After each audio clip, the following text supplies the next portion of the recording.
Ce programme vous est offert par Afriland First Bank.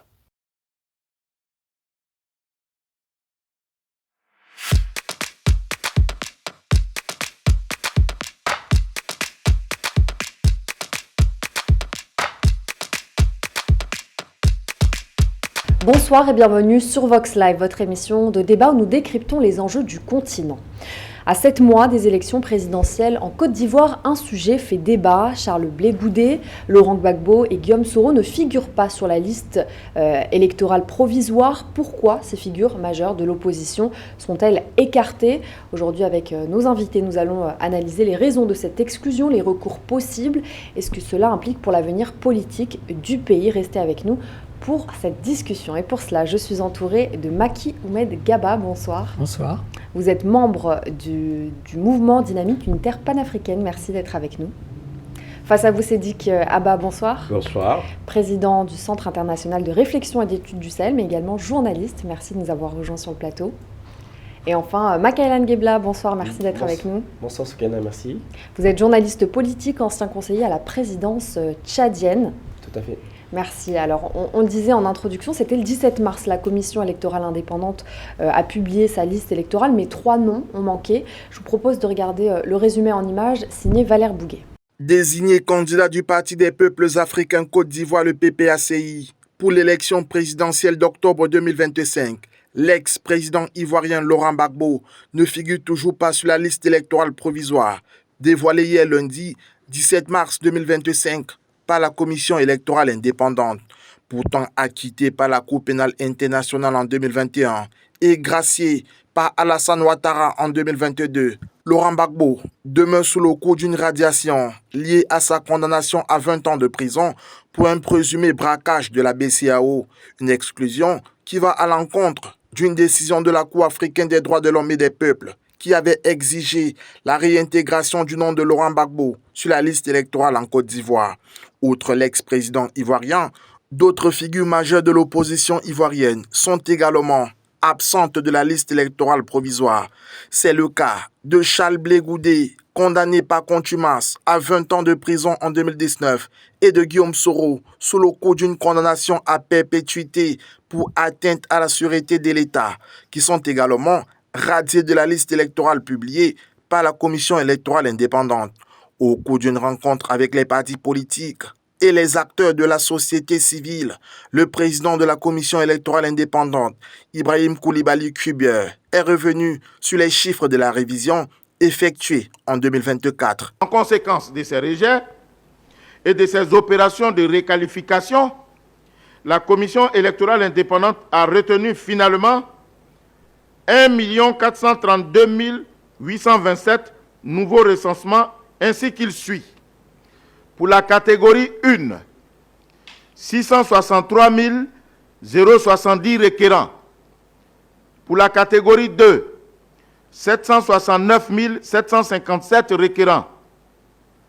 De ce dernier chiffre, 12 requérants déchus de leurs droits civils et politiques ont été retirés. Par ailleurs, parce que la révision de la liste électorale a vocation à tenir compte des mutations intervenues dans le corps électoral, 293 électeurs ont été radiés de la liste définitive de 2023 pour déchéance des droits civils et politiques et 20 529 autres pour cause de décès sur un total de 8 012 425. Au total, à l'issue de toutes ces opérations de traitement, qui ont porté à la fois sur la liste définitive de 2023 et sur les nouvelles données recueillies en 2024, la liste électorale provisoire aujourd'hui disponible compte au total 8 761 348 électeurs répartis comme suit. Hommes, 4 528 554. Femmes, 4 232 794. Malgré ces progrès, l'opposition exige toujours la tenue d'une nouvelle révision électorale en 2025. L'absence du nom de Laurent Gbagbo, de Charles Blé Goudé et de Guillaume Soro sur la liste électorale alimente les critiques acerbes des partisans de l'opposition et pourrait raviver les tensions politiques à l'approche du scrutin présidentiel du 25 octobre 2025. On poursuit justement, on va essayer de revenir sur ce paysage politique ivoirien qui est complexe, on a énormément de choses à dire. Et je pense que c'est important de revenir également sur le contexte politique qui a marqué la Côte d'Ivoire ces dernières années. On ne peut pas passer à côté de la crise justement de 2010, ce qui a conduit justement aujourd'hui à ce que Laurent Gbagbo soit entre autres écarté. Mais d'abord, Makaila, je me tourne vers vous. Laurent Gbagbo, Charles Blé Goudé, Guillaume Soro, c'est des figures majeures de la politique ivoirienne. Comment est-ce que leur absence de la liste électorale, elle reflète justement la situation politique actuelle? Moi, je pense que, merci Soukaina, je pense qu'on ne peut pas dissocier effectivement de l'histoire politique de Côte d'Ivoire. C'est Guillaume Soro, Charles Blé Goudé et le président Laurent Gbagbo qui malheureusement ne semblent pas figurer dans cette liste. Non, moi je pense que c'est un acte qui, de mon point de vue, vise effectivement à les écarter. Et là, ça risquerait d'être contre-productif pour une élection qui s'est fait plutôt inclusive, étant donné que s'il faut dire que Blé Goudé et Laurent Gbagbo sont sur place, Soro Guillaume est en exil au Burkina Faso. Et donc, même pour des raisons effectivement de transparence de cette élection et de ce processus électoral en Côte d'Ivoire, la commission aurait dû effectivement les inclure, afin de prouver à l'attention de l'opinion internationale que le pouvoir en place est un pouvoir qui pacifie les Ivoiriens entre eux. Or, on a l'impression que cette commission qui est inféodée effectivement au pouvoir de M. Alassane Ouattara, qui va certainement être candidat, semble être complètement une institution manipulée visant à écarter des voix gênantes et permettre effectivement à Alassane Ouattara de gagner cette élection. Donc moi je pense que ça va encore malheureusement, et puis là nous lançons une alerte, encore replonger la Côte d'Ivoire sur nos craintes dans une crise préélectorale. Donc il faut absolument très rapidement corriger cette erreur afin de permettre la pleine participation de ces candidats et de ces figures emblématiques de l'histoire politique ivoirienne. Sidi Kaba, qu'est-ce qu'elle traduit cette absence? Oui, en amont, je pense que la difficulté, c'est que le travail en amont n'a pas été fait. Parce qu'il aurait fallu faire en amont le travail qui aurait pu leur permettre d'être inscrits. Et puisque ce travail n'a pas été fait, la commission, elle a appliqué, la CEI, la commission électorale indépendante, elle a appliqué les textes qui existent, qui disent que lorsque vous avez une condamnation définitive, vous ne pouvez plus figurer sur la liste. Et maintenant, dans l'intérêt du caractère inclusif et dans l'intérêt de la paix et de la stabilité, il aurait fallu, dès en amont, faire le travail pour que ces personnalités puissent participer. Parce qu'il est dans l'intérêt, je pense, de tous, y compris du pouvoir, qu'il ait une élection apaisée, transparente, démocratique, argument contre argument, bilan contre bilan, pour que les Ivoiriens puissent apprécier. Le fait que ces personnalités ne figurent pas sur la liste amène à une partie de l'opinion à se sentir un peu exclue de la possibilité de choisir. Maintenant, comme vous avez expliqué, la liste est provisoire, les recours existent encore, j'espère qu'ils vont fonctionner et j'espère qu'on va aller vers l'apaisement parce que, comme vous l'avez rappelé en introduisant cette émission, la Côte d'Ivoire a connu des jours sombres et personne ne veut vraiment qu'une crise post-électorale vienne créer encore une situation dont les premiers perdants seront les Ivoiriens eux-mêmes. On va sans doute plus de 3000 morts quand même dans cette crise. Oui, on va sans doute en 2000, 3000 morts. Et puis il y a eu les événements de 2000-2002. Donc tout ça amène à redouter justement qu'il y ait encore des soubresauts, qu'il y ait une crise post-électorale, alors que la Côte d'Ivoire est quand même sur une bonne trajectoire. Je ne sais pas si vous êtes allé sur Soukaina récemment à Abidjan. Il y a quand même des choses qui ont été faites, qui sont absolument séduisantes en Côte d'Ivoire. Donc il ne faut pas que tout ça soit gaspillé, il ne faut pas que tout ça soit brûlé comme ça. Ce serait un énorme gâchis. Je crois que M. Ouattara sous-estime le symbolique de la situation.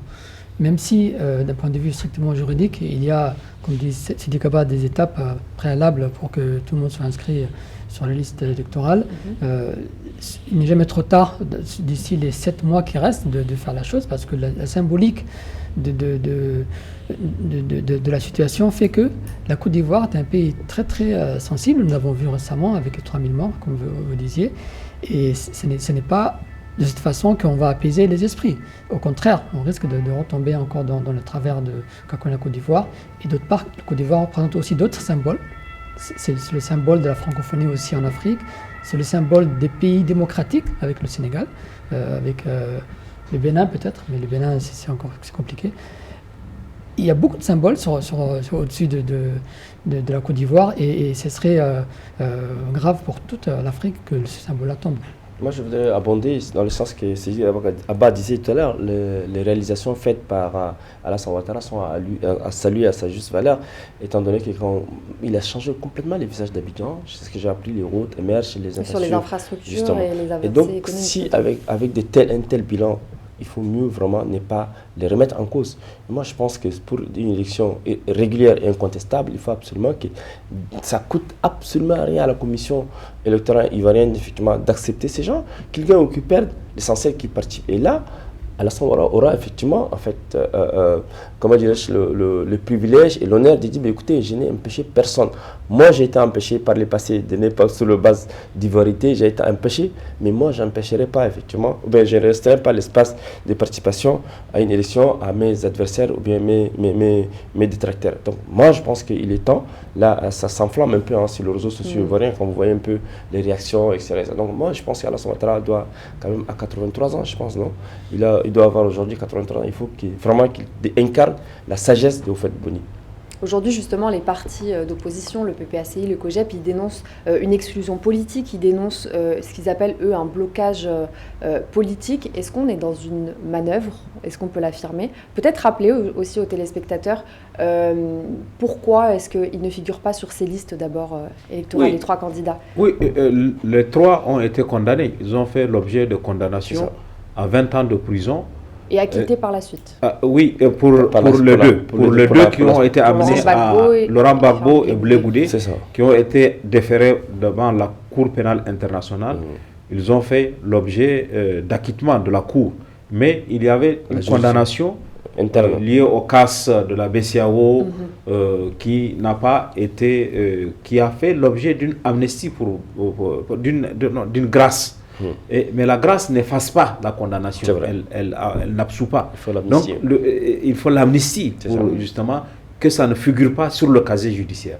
Et pour Guillaume Soro, il a fait l'objet d'une condamnation à 20 ans de prison pour tentative de déstabilisation. Donc il y a tout ça. Mais ce sont des condamnations politiques, il faut dire les choses. Donc aujourd'hui, c'est l'argument avancé. Il faut trouver sans doute les moyens d'avoir une élection inclusive. Moi, je crois que l'enjeu, c'est d'avoir une élection inclusive. Et à mon avis, pour moi, qui suis allé souvent à Côte d'Ivoire, le pouvoir n'a rien à craindre. Parce qu'il a un bilan qu'il peut valoriser, qu'il peut vendre, qui peut faire la différence. Donc, à partir de là, laisser le président du Parti des peuples africains de la Côte d'Ivoire, PPACI, ou Charles Blé Goudé, ou même Guillaume Soro n'est même plus dans le pays, il vit en exil comme ça a été dit. Les deux autres sont dans le pays. À mon avis, ça ne pourrait que faire baisser la tension. Malheureusement, aujourd'hui, il y a une sorte de débat nauséabond dans les réseaux sociaux. On ne parle même plus de bilan, de projet politique, mais on parle d'ivoirité. On parle de Tidjane Thiam n'est pas ivoirien, que Alassane Ouattara n'est pas ivoirien, qui c'est pas des gens qui... Bon, vraiment, je crois que je parle sous le contrôle d'un panafricaniste convaincu comme Macky. On n'est pas à ce débat qu'un tel est burkinabé, que celui-là est Sidiki Kaba est du Nigeria, etc. Non, l'Afrique doit être dans une autre dynamique, dans le service société.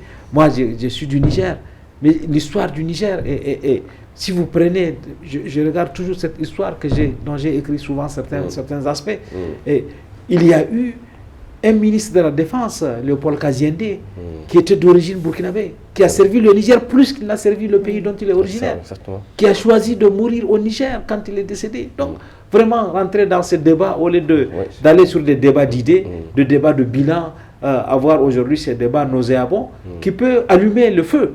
Donc il faut, je pense, aujourd'hui trouver les voies de la raison, aller sur des questions de bilan, organiser les conditions d'un scrutin démocratique, libre, inclusif, qui n'exclut personne.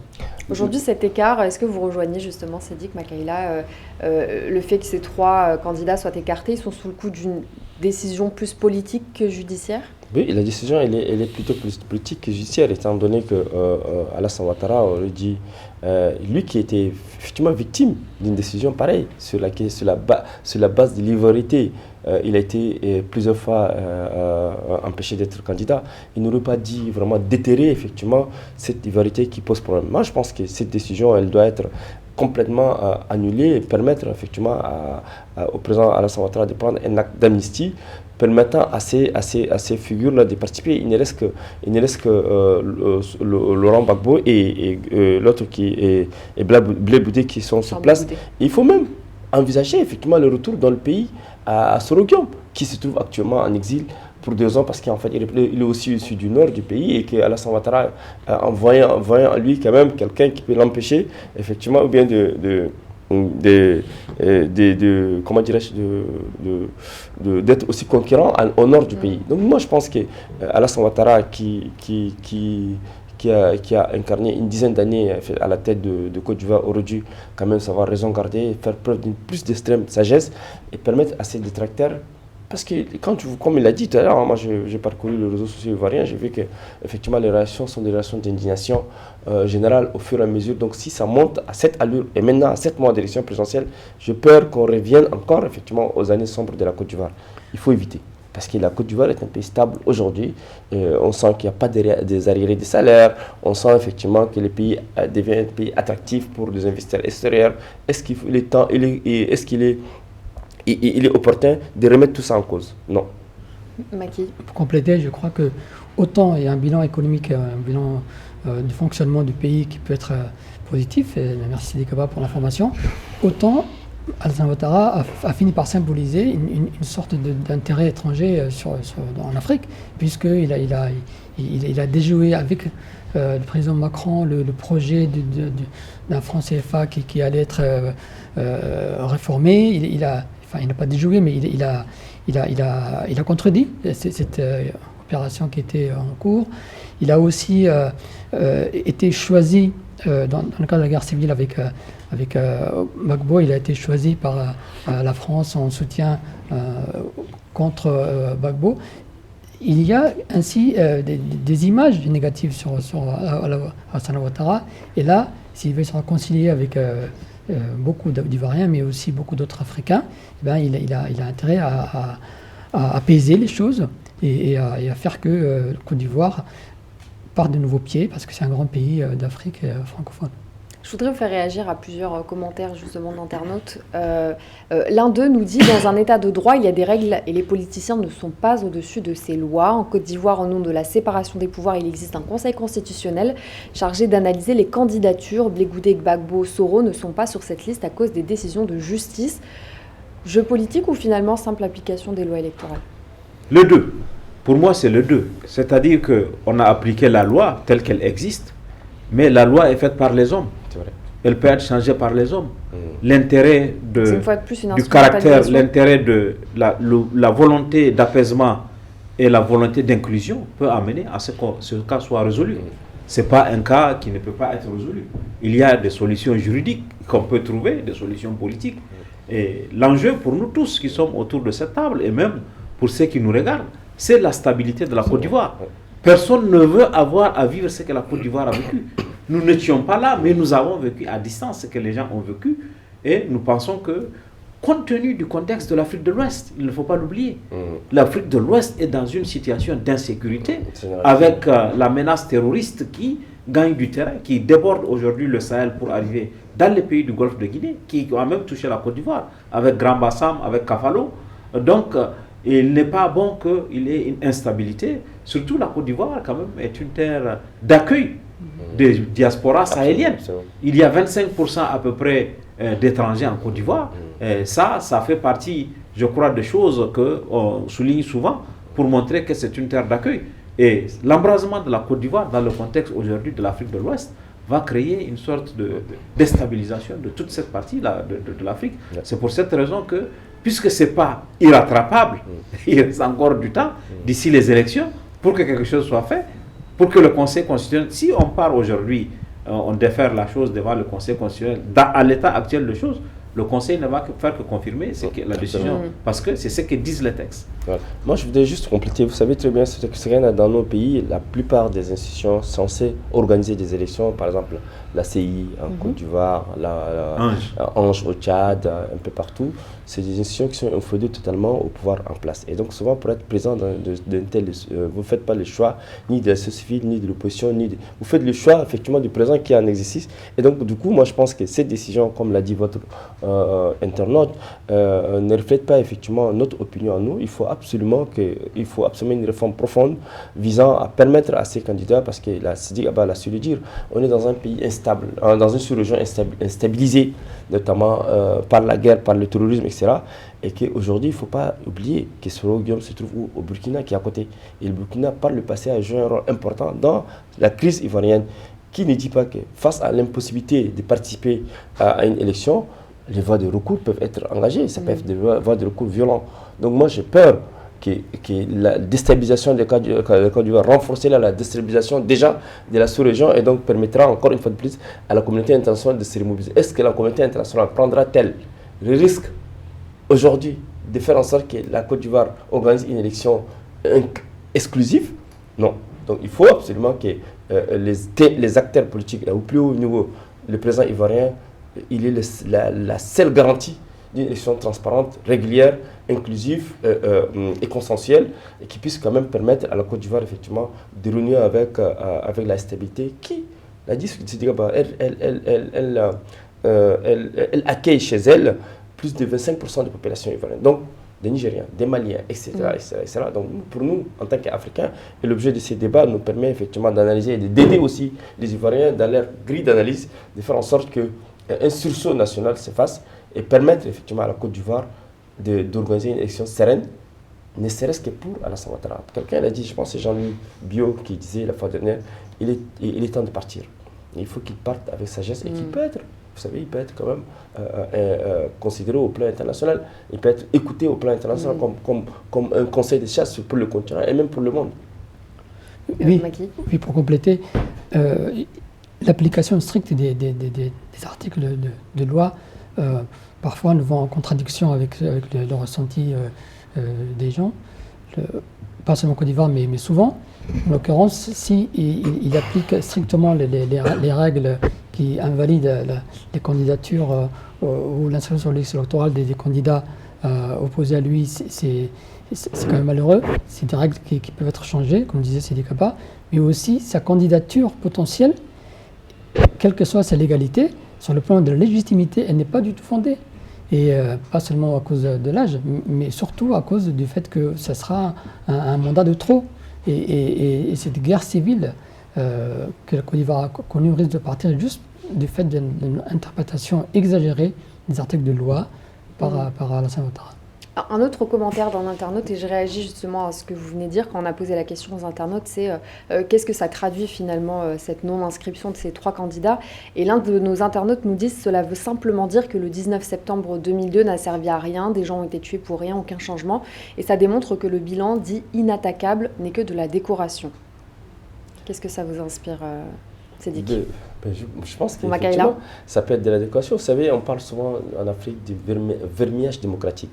Et le bilan inattaquable de Alassane Ouattara, aujourd'hui, au regard effectivement des dispositions liberticides, des dispositions non inclusives prises par la CEI visant effectivement à écarter des voix gênantes ou bien des candidats qui peuvent être une menace pour le président Alassane Ouattara, remet en cause effectivement son bilan qui est élogieux du point de vue des experts internationaux et même élogieux du point de vue des observateurs que nous sommes. Donc moi je pense qu'il appartient au camp Ouattara de recadrer un peu effectivement, d'éviter à ce que la Côte d'Ivoire ne puisse basculer effectivement dans la violence, étant donné que connaissant très bien l'état d'esprit des Ivoiriens, souvent à chaque fois qu'il y a des contrariétés visant à empêcher des voix de participer, on sent qu'il y a une mobilisation dans la rue.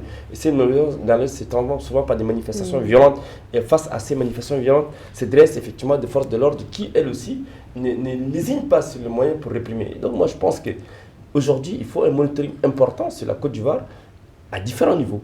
niveau institutionnel, niveau organisationnel, pour permettre effectivement que des voix s'élèvent au niveau de l'Afrique, des voix de sagesse s'élèvent au niveau de l'Afrique pour raisonner à Alassane Ouattara et faire en sorte qu'il y ait une injonction sur la CI, la Commission électorale ivoirienne, afin qu'elle essaye de reconsidérer sa position et éviter de durcir le ton par rapport effectivement à ces candidats. Non, ce que dit l'internaute est tout à fait exact en termes de leçons apprises. Parce que la Côte d'Ivoire a quand même connu des heures sombres, des jours sombres, avec des affrontements qui ont souvent pris l'allure d'affrontements communautaires avec des risques même de guerre civile. Et le bilan, on l'a rappelé, 3000 morts, plus que ça même d'ailleurs, avec les événements de 2000 et 2002.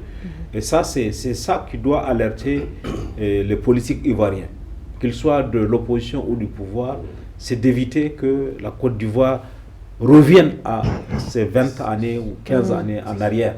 Maintenant, il faut voir les moyens de surmonter la crise et d'avancer, puisque il y a des solutions, il y a des pistes qui peuvent être trouvées. Ça, c'est un premier aspect. Le deuxième aspect, sur le bilan, je suis moins d'accord avec l'internaute, parce que le bilan d'Alassane Ouattara est un bilan qui repose beaucoup sur les infrastructures. Que vous aimiez ou que vous n'aimiez pas, quand vous irez, vous allez voir qu'il y a eu le stade de Mbappé, le stade d'Alassane Ouattara justement, où la finale de la Coupe d'Afrique des Nations a été remportée par la Côte d'Ivoire. Et si vous allez à Abidjan, il y a eu 3 ponts qui ont été ajoutés. Le pont qui relie le plateau au quartier de la Rivera, le pont qui relie Yopougon au plateau. Donc, il y a un certain nombre, sans compter les autoroutes, sans compter des choses. Donc, sur le plan des infrastructures, il y a des choses qui ont été faites qui sont incontestables. Et d'ailleurs, ce qu'on constate, et moi c'est avec le regret que je le constate, les débats, en tout cas sur les réseaux sociaux, ne portent pas sur le bilan, ne portent pas sur des projets de société. Non, les bilans portent sur est-ce que Ouattara est ivoirien, est-ce que Tidjane Thiam est ivoirien. On a déplacé donc tout ça, c'est pas des débats de fond. C'est sur des questions de fond, sur des projets de société, sur quelle est la vision de la Côte d'Ivoire par rapport à l'AES, quelle est la vision de la Côte d'Ivoire par rapport à ses relations avec la France, etc. Le débat ne porte pas sur ça, mais il porte sur d'autres aspects qui, de mon point de vue, sont des aspects périphériques. Donc il faut sans doute recentrer le débat et créer les conditions de sérénité pour aller à cette élection. Et la sérénité passe par le caractère inclusif de cette élection. Je crois qu'il y a une crainte qui touche tout le monde par rapport à la Côte d'Ivoire. On a vu de quoi étaient capables les habitants dans ce pays pour des raisons politiques, de toute tendance confondue. Et chaque élément est surinterprété. Donc si le bilan peut être vu positivement, ça n'est pas l'essentiel. Si la paix est revenue, ce n'est pas encore l'essentiel. L'essentiel, je pense, c'est une crainte de demain. Si l'élection est mal gérée, si les candidats qui souhaitent se présenter ne peuvent pas se présenter, le moindre petit point peut enflammer encore une Côte d'Ivoire. Et cette crainte fait qu'on ne sait pas d'où viendra le mal, l'étincelle, mais il y a un risque que de nouveau encore quelque chose se passe. Makaïla. Oui, nous partageons la même analyse de Sidi Kaba et de Macky. Il faut éviter que l'étincelle ne jaillisse et que la Côte d'Ivoire ne s'embrase. Donc moi je pense que la balle est effectivement, que Sidi Kaba a su le dire, la balle entre les mains des différents acteurs politiques ivoiriens, qu'ils soient de l'opposition tout comme du parti au pouvoir. Et la balle aussi également dans le camp des amis de la Côte d'Ivoire et des partenaires de la Côte d'Ivoire qui doivent vraiment savoir jouer un rôle important de pacification abouti effectivement de la Côte d'Ivoire, parce que c'est un long processus qui a démarré après la crise de 2010 et qui s'est acheminé avec des élections contestées ou pas, mais avec l'élection d'Alassane Ouattara. Mais aujourd'hui, Alassane Ouattara a fait son temps. Il y a aussi le poids de l'âge qu'il ne faut pas oublier. Il ne faut pas que nous, Africains, on puisse quand même avoir souvent des chefs d'État qui effectivement dépassent les 80 ans et qui pensent veiller au pouvoir de manière éternelle, comme c'est le cas au Cameroun. Donc aujourd'hui, moi je pense que nos dirigeants doivent vraiment dire à un moment donné qu'ils doivent aussi rejoindre le camp de la sagesse. Le camp de la sagesse, c'est le camp de la préservation de la paix, la préservation de l'unité nationale, mais également la préservation des acquis démocratiques. Et on va revenir merci Makaila, on va revenir sur les voies de recours des candidats parce qu'ils en ont justement, ils ont jusqu'au 5 avril pour se retourner. On prend une courte pause et on détaille ces différentes voies juridiques dans un instant. Merci d'être avec nous, le débat se poursuit. Donc en fait la liste permanente elle va être publiée le 20 juin, mais là les candidats ont jusqu'au 5 avril pour se retourner vers la commission. Il y a plusieurs voies de recours qui sont possibles. Je vais reprendre la déclaration du PPACI de Laurent Gbagbo qui a annoncé qu'il épuiserait toutes les voies de recours possibles. Qu'est-ce que ça implique concrètement, Sédic ? Oui, ça veut dire que puisque la liste qui a été publiée le 17 mars est une liste provisoire, il y a la possibilité de contester ou de rester devant les différentes juridictions pour que les juridictions fassent injonction, comme on l'a vu au Sénégal. Vous savez, dans l'histoire de Sonko, il a été ordonné, la justice a ordonné d'ajouter le nom de Sonko à la liste électorale parce que le pouvoir de Macky voulait l'exclure. Donc là aussi, il y a la possibilité, en tout cas, que du point de vue du droit, qu'on instruise la CEI pour qu'elle ajoute le nom de personnes qui ont été recalées. Maintenant, c'est quels arguments vont être avancés, comment ça va se faire, mais tout ça peut se régler aussi juridiquement ou politiquement. Hein, on peut aujourd'hui, rien n'empêche qu'il y ait une grâce, une amnistie qui décide, même si c'est l'Assemblée qui doit quand même faire l'amnistie, dans le cadre pour éviter au pays, et c'est en cela, je pense que ce qui a été rappelé par Macky, il y a les Ivoiriens, mais il y a les amis de la Côte d'Ivoire. Nous tous qui sommes aujourd'hui en train de parler de ça, c'est parce que nous ne voulons pas que les choses arrivent à la Côte d'Ivoire. Et parce que, donc, il faut aussi que les amis de la Côte d'Ivoire l'accompagnent dans ce processus qui permet d'avoir une élection inclusive. L'inclusivité suppose aussi que toutes les sensibilités participent. Et pour moi, en tout cas, le pouvoir n'a pas à craindre parce qu'il a un bilan. Et donc, si on part du principe que le bilan est solide, on peut affronter qui que ce soit dans les urnes et le peuple ivoirien tranchera. Moi, je pense que Sidi Abba a rappelé l'exemple des Sénégalais. Le Sénégal, c'est une grande démocratie. Le Conseil constitutionnel a donné injonction effectivement à l'organe organisateur de cette élection. Il faut s'inspirer rapidement. Et en fait, on n'a pas... Le cas du Sénégal peut être appliqué à celui de la Côte d'Ivoire. Ça reste deux pays qui ont aussi la culture de la mobilisation, notamment citoyenne. Quand on a vu comment Ousmane Sonko et Bassirou Diomaye Faye ont été portés par la foule, est-ce qu'on peut s'attendre au même cas peut-être en Côte d'Ivoire ? Il faut transposer, c'est transposable, Sokaina. Il faut transposer effectivement l'exemple pour dénouer cette crise et éviter, s'il y a lieu d'éviter à la Côte d'Ivoire un embrasement, il vaut mieux, on n'a pas la honte, de s'inspirer de l'exemple ivoirien et de le transposer sur le cas ivoirien, et afin de permettre effectivement à ce que ces personnalités politiques puissent participer. Et Laurent Gbagbo, quand même, c'est pas n'importe qui. Il a été ancien président, il a été acquitté par la Cour pénale internationale, donc il a une légitimité de participer. Et donc même si effectivement, Sidi Abba évoquait tout à l'heure qu'il a été condamné par une juridiction locale, et que cette juridiction locale peut faire effectivement aujourd'hui être la voie de recours permettant effectivement la participation de Laurent Gbagbo, de même que Charles Blé Bouté, et même s'il le faut, participer même sur le Guillaume. Parce que nous, notre but en tant qu'animateur de ces débats, c'est de jouer un rôle pédagogique pour permettre effectivement à l'Afrique d'éviter de s'embraser et de connaître effectivement des années sombres. Et les conflits armés ont été souvent à l'origine du retard de nos développements, et ont été également à l'origine effectivement de la dislocation des États. Et donc pour éviter que cela ne puisse se répéter pour le cas de la Côte d'Ivoire, il est temps que la participation de ces candidats qui aujourd'hui sont écartés de manière délibérée ne puisse pas faire l'objet d'une contestation. Moi, j'aurais mis l'accent sur la dimension plus politique que juridique, puisque la dimension juridique est un peu trop restreinte. L'interprétation peut être il y a 3 voies de recours acceptée, possibles. Voilà. Mais l'enjeu est tel qu'en réalité, il faut dépasser les complications juridiques. Il faut vraiment prendre conscience que la question est politique avant tout, et que si ces 3 candidats qui ont bien sur eux, qui sont connus, reconnus nationalement et au niveau Afrique, au niveau mondial aussi, ne sont pas candidats, ne sont pas autorisés à participer aux élections, alors ce serait une faute politique au-delà des explications juridiques qui n'apposeront personne. Et c'est ça l'enjeu de la Côte d'Ivoire aujourd'hui, c'est prendre la responsabilité. Alassane Ouattara doit avoir la sérénité, il a l'âge qui indique la sagesse dans notre continent.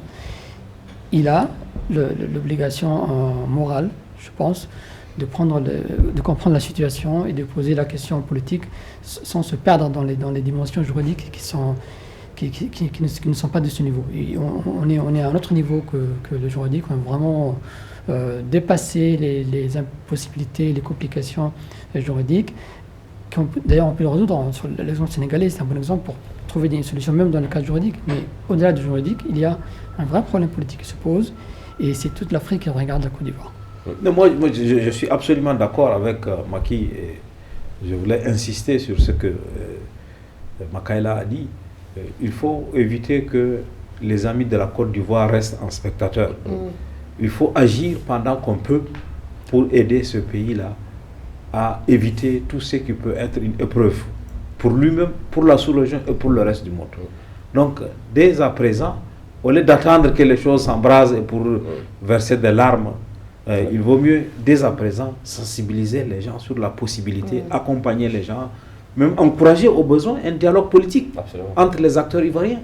Rien n'empêche que le pouvoir, le RHDP, les partis d'opposition se mettent encore autour d'une table pour voir quelles sont les conditions pour aller vers un scrutin apaisé qui permettrait à la Côte d'Ivoire d'éviter une crise post-électorale, parce que le pays s'est habitué à des crises post-électorales et souvent avec des nombres de victimes.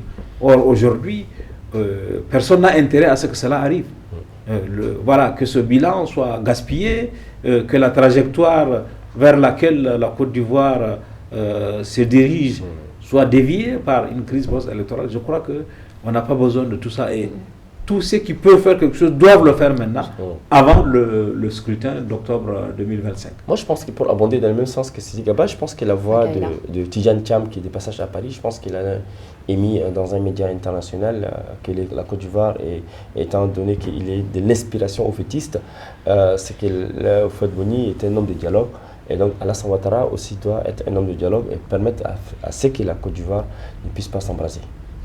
On a évoqué tout à l'heure le cas de l'amnistie, et vous l'avez probablement entendu au lendemain justement de la publication le 17 mars de la liste électorale. Il y a Charles Blé Goudé qui a réitéré sa demande auprès d'Alassane Ouattara d'amnistie, justement pour les infractions qui avaient été retenues contre lui en 2010-2011. Est-ce que si cette amnistie est acceptée, elle peut être le symbole d'une réconciliation nationale ? Complètement. Et puis, comme ça, au moins, juridiquement, déjà, on aurait réglé la question des participations de Charles Blé Goudé aux élections. Et ce serait vraiment une occasion, une occasion de régler cette question de la participation pour Charles Blé Goudé.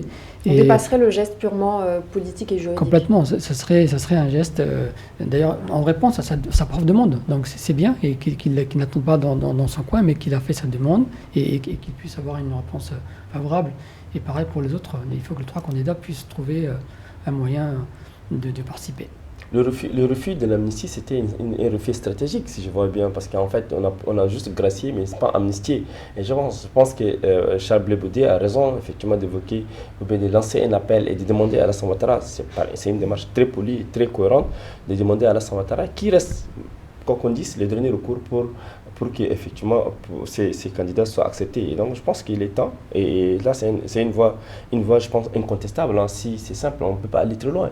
Il suffit que le président Alassane Ouattara décide un jour d'amnistier tout le monde, et ça a été expérimenté, je pense, pour le cas du Tchad, quand M. Succès Masra, qui était à l'origine effectivement des événements du 20 octobre, quand il a signé l'accord de paix de Kinshasa, il était rentré, il a été amnistié, et c'est ce qui lui a permis de participer à cette élection présidentielle. Moi, je pense que des situations en Afrique sont transposables les unes aux autres et peuvent permettre effectivement à ce que ces candidats ivoiriens puissent participer pleinement et éviter... À ce stade, c'est une hypothèse crédible, à 7 mois de la présidentielle? Oui, le pouvoir, la décision est entre les mains du président Ouattara. Oui. C'est lui qui peut, et si on décide de suivre la voie législative, il a le Parlement, il a les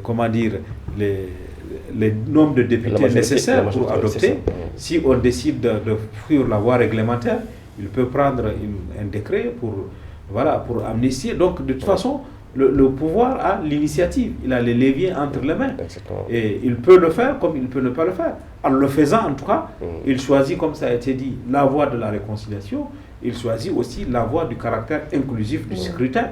Parce que ces personnes-là, particulièrement Charles Blé Goudé, représentent quand même une tendance politique importante. Le président Ouattara a dirigé, le président Gbagbo a dirigé la Côte d'Ivoire. Il a une partie de l'opinion encore qui lui est favorable. S'il ne participe pas, Soroguium aussi. Donc il fait un premier Là, on prive clairement une partie de l'électorat de... Oui, absolument, de la possibilité de choisir. Si on va dans les conditions actuelles avec leur exclusion des listes électorales, c'est clair que le caractère inclusif de cette élection ferait débat si ces personnalités-là n'y participent pas. Justement, ça fait depuis 2015 que M. Soroguium est en exil. Et quelqu'un qui a participé, c'est ça, non? Je pense 2019. Exactement, 2019. Donc, bientôt 8 ans en exil.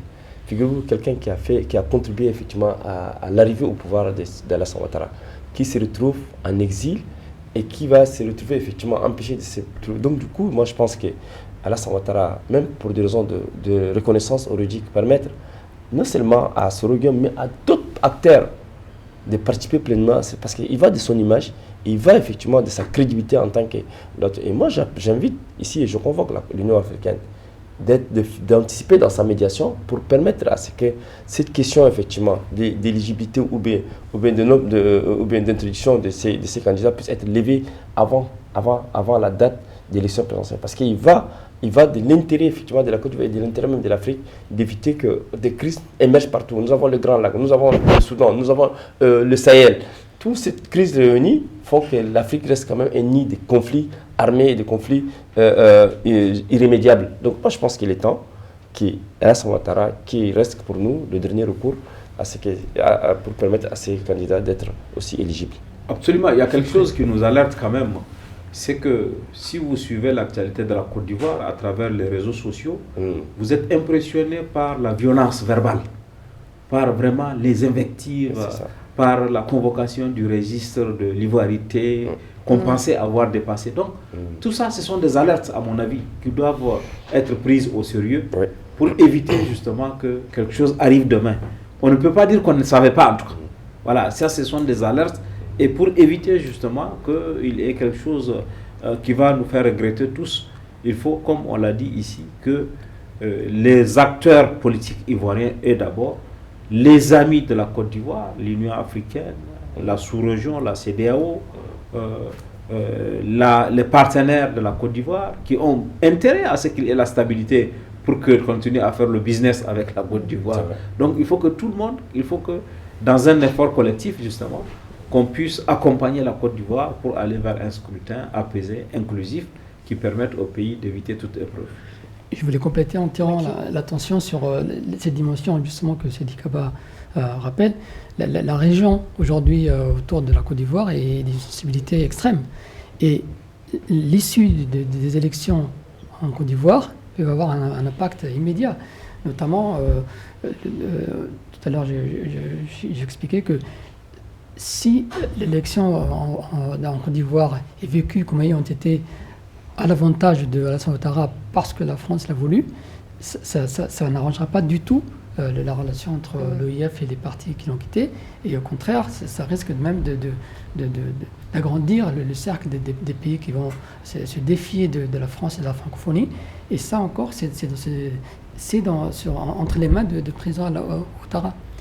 S'il veut que son ami, entre guillemets, Macron, sauve encore sa réputation en Afrique, il n'a pas intérêt à montrer qu'avec le soutien de la France, il n'a pas respecté la démocratie. On comprend, les enjeux sont multifactoriels, Makaïla. Justement, moi je pense que l'obsession de vouloir absolument conserver le pouvoir et de pouvoir se pérenniser au pouvoir est souvent pour nous Africains une source de conflits politiques et conflits armés, de contentieux vraiment interminable contentieux. Moi, je pense qu'aujourd'hui, cette émission nous a permis effectivement d'analyser en profondeur ce processus électoral ivoirien et d'inviter également les partenaires au développement de se pencher et d'être au chevet de la Côte d'Ivoire de manière anticipée pour qu'il y ait une crise. Et là, Seydi Kaba l'a dit, souvent la Côte d'Ivoire, sur les réseaux sociaux, souvent le débat s'enflamme de manière la plus effectivement violente. Et là, on sait très bien que par le passé, effectivement, les débats autour des réseaux sociaux ont enflammé la Côte d'Ivoire et ça risque effectivement de dérailler si on ne prend pas de mesures anticipatives. aujourd'hui, il est temps. Et puis, je pense qu'il faut dissocier, et qu'Alassane Ouattara aussi s'est dissocié effectivement de cette amitié avec Paris.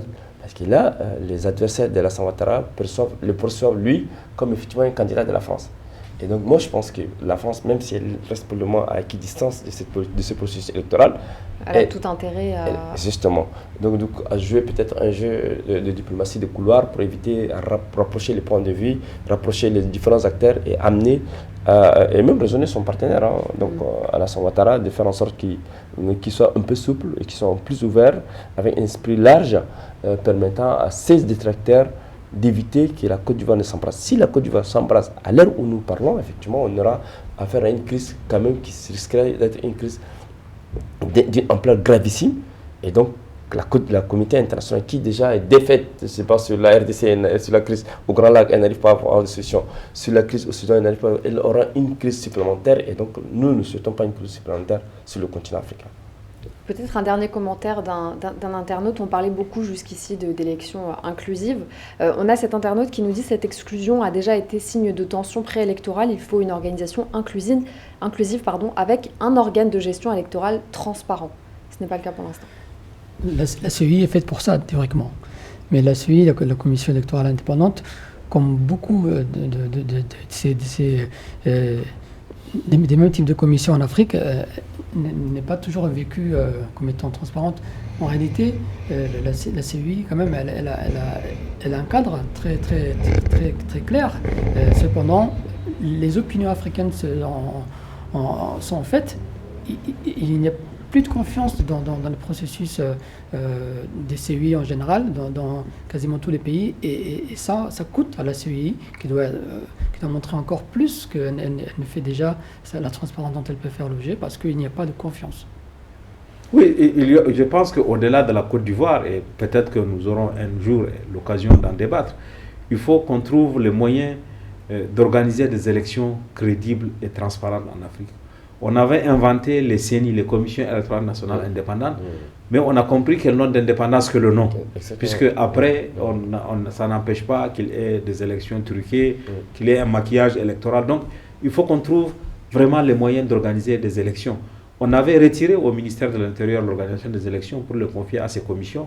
Or, aujourd'hui, ces commissions-là, on constate qu'elles ont beaucoup de faiblesses. On crée Ange, il y a des noms partout, des sigles, mais la transparence, là, reste un enjeu.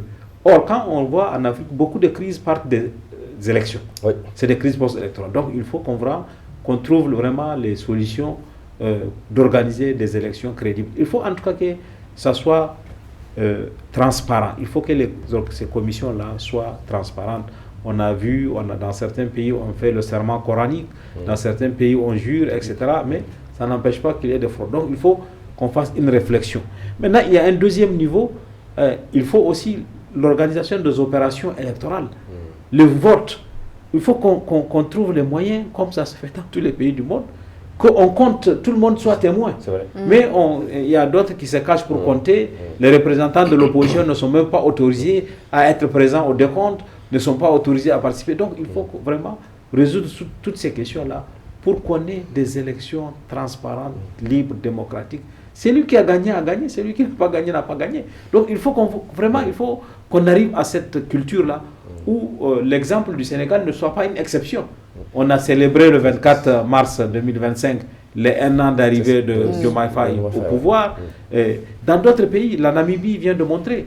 Il faut que nous, les francophones, on sorte de cette difficulté à l'alternance. En Namibie, c'est une alternance qui s'est produite.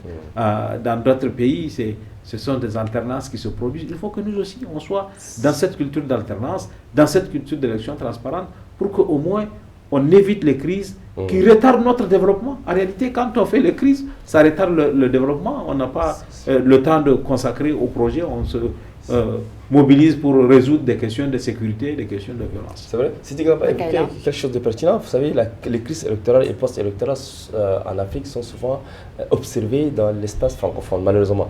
Et le Sénégal est cité souvent comme exemple démocratique, malheureusement. Et là, c'est une honte pour l'espace francophone d'organiser des élections libres et transparentes et que les meilleurs gagnent. Et donc, il faut absolument, au Sénégal, pour revenir au Sénégal, en 2011, nous avons organisé ce qu'on appelle suivi citoyen. Suivi citoyen, ça permet effectivement aux citoyens qui sont dans une dynamique associative de suivre effectivement les élections pas à pas depuis effectivement un espace d'une société civile, etc., et de connaître les résultats de bout en bout. Il faut effectivement répliquer cela un peu partout et permettre effectivement des élections libres et transparentes pour éviter que ces conflits-là qui gangrènent notre société, qui gangrènent notre continent et surtout l'espace francophone puissent s'arrêter et cesser. Et là, effectivement, j'invite aussi les partenaires internationaux d'appuyer avec des financements. Vous savez, Sidi Gaba, malheureusement, depuis un certain temps, on a constaté que les partenaires internationaux sont un peu découragés quand il s'agit des élections en Afrique. On ne finance plus, on n'aide plus. Et ça c'est une observation que j'ai faite depuis que M. Emmanuel Macron, ici en France, a cessé de soutenir les associations. Ça a impacté un peu les associations du Sud.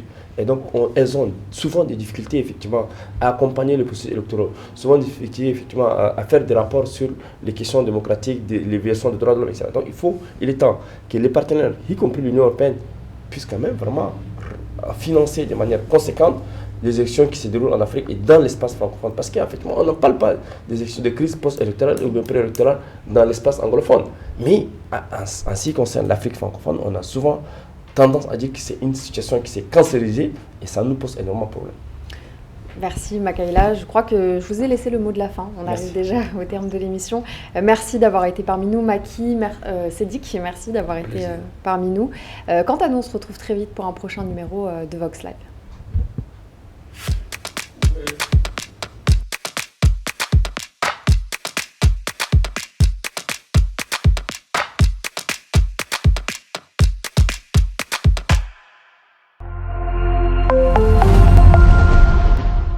Ce programme vous a été offert par Afriland First Bank.